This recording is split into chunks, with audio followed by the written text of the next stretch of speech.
parce qu'avec avec tous nos amis, on travaille ça avec fierté sur notre territoire, grâce au préfet aussi. Je suis président de la communauté de communes. D'ailleurs, j'ai hâte de déguster vos petits produits. Je suis ravie. Bonjour. Voilà mon frère Benoît, Thomas, notre neveu, et le papa. Ah, on bosse en famille. Voilà. Super. Ah oui, oui, oui. Vous surveillez parce que vous... Écoutez, merci beaucoup. À nouveau. Enchanté. C'est parti.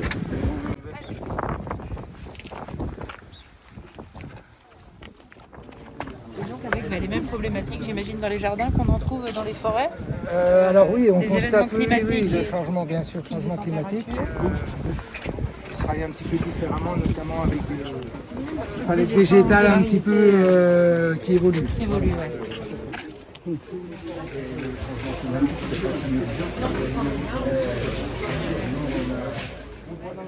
Aujourd'hui, les gens, c'est un changement radical. Et les gens aujourd'hui, ils ont besoin d'explications. Ils ont besoin d'un sens.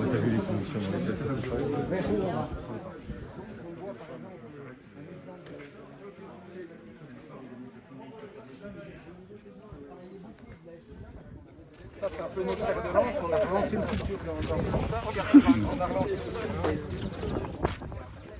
Et sur la gestion de l'eau, enfin la ressource en eau, vous constatez aussi en termes de sécheresse. Alors oui, surtout les 2 dernières années, là où on est en plein dedans, on s'aperçoit une chose, c'est que maintenant il faut être autonome en eau. Ouais.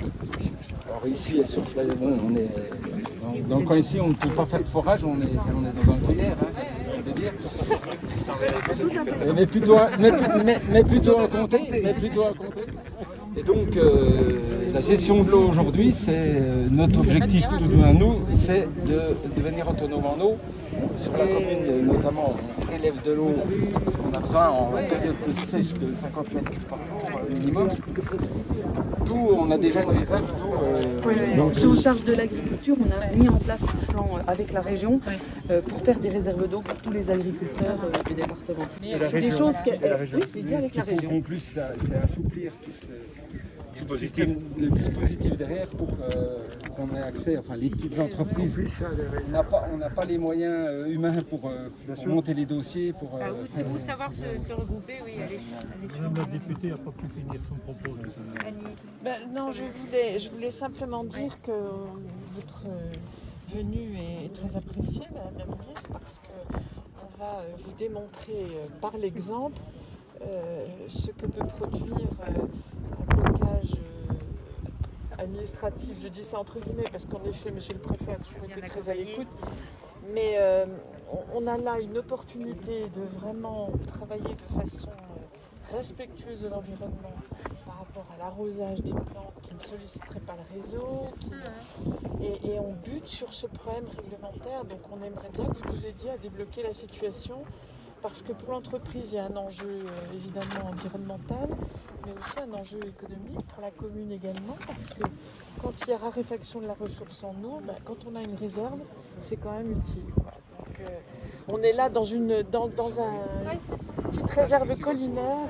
Pour qu'on ne sorte pas non plus des projets qui handicapent aussi le rechargement des nappes. Oui.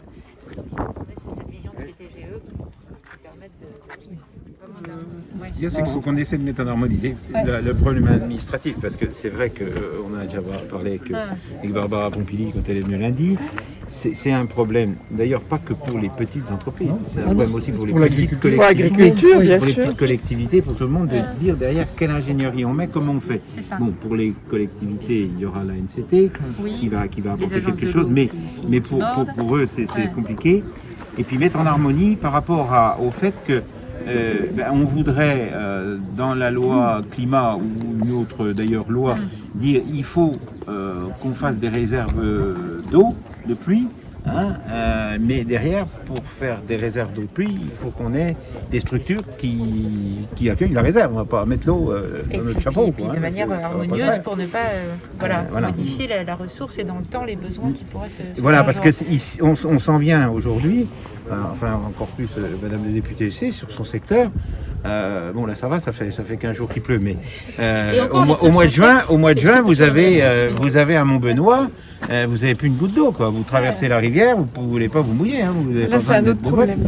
Oui, mais je Causera avec les gens d'Ornans. mais c'est un autre Il y a problème. aussi la logique mais- de solidarité. Non mais c'est un autre problème. Oh, mais ça- il y a non, des mais- fuites non, mais- bidou. non, mais Ça, c'est le boulot de l'épave. non mais ça c'est un problème de karstique. Non mais ce que je veux dire, c'est qu'on sent bien quand même qu'il y a un problème d'eau, parce qu'il y a un problème de karst ici, ce qui est normal, c'est un C'est pour ça sous-sol que karstique. oui. Mais il y a un problème aussi à un moment donné où on n'a pas assez de réserve d'eau et on tire des étanchéités ou on tire de l'eau.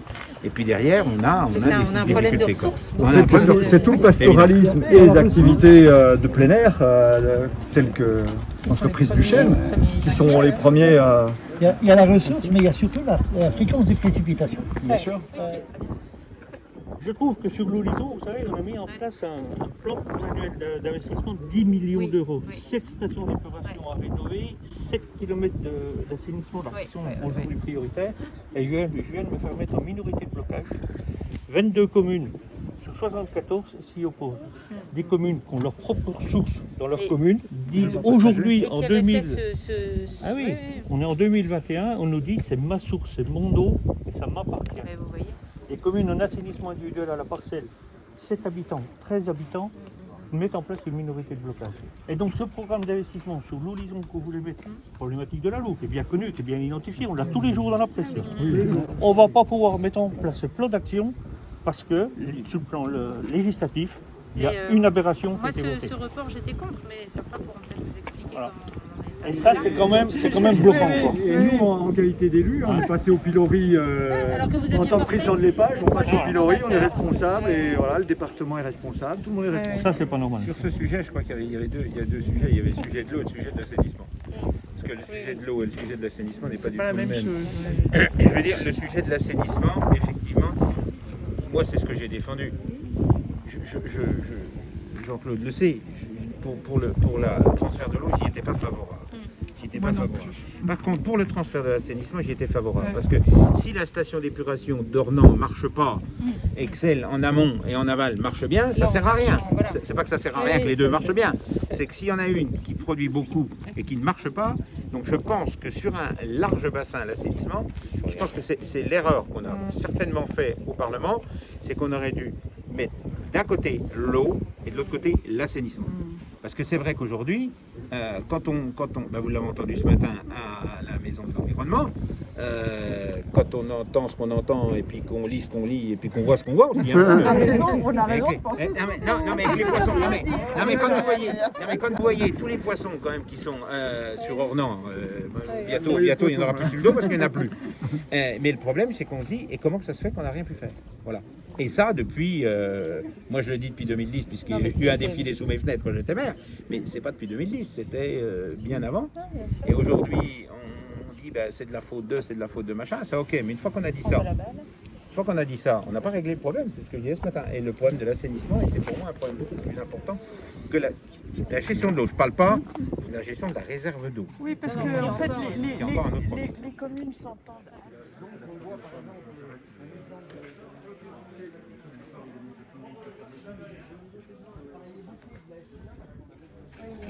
Génération du chef. On peut tous se féliciter effectivement de voir ce plan de relance que certains pouvaient craindre de voir filer entre une temporalité, un calendrier qui était très serré, qui a demandé vraiment de la réactivité et peut-être ne pas aller jusque vraiment dans les territoires et jusque dans des projets d'entreprise localement pour être capté par des plus gros projets. Non, on avait vraiment cette volonté de pouvoir répondre à ces besoins auprès d'acteurs et on voit ici dans cette entreprise qui se projette de longue date dans cette transition, qui avait des idées et France Relance est là et devait être là aussi pour donner ce coup d'accélérateur et pour vraiment permettre de l'investissement qui va permettre à une activité qui était déjà très florissante d'accompagner des besoins.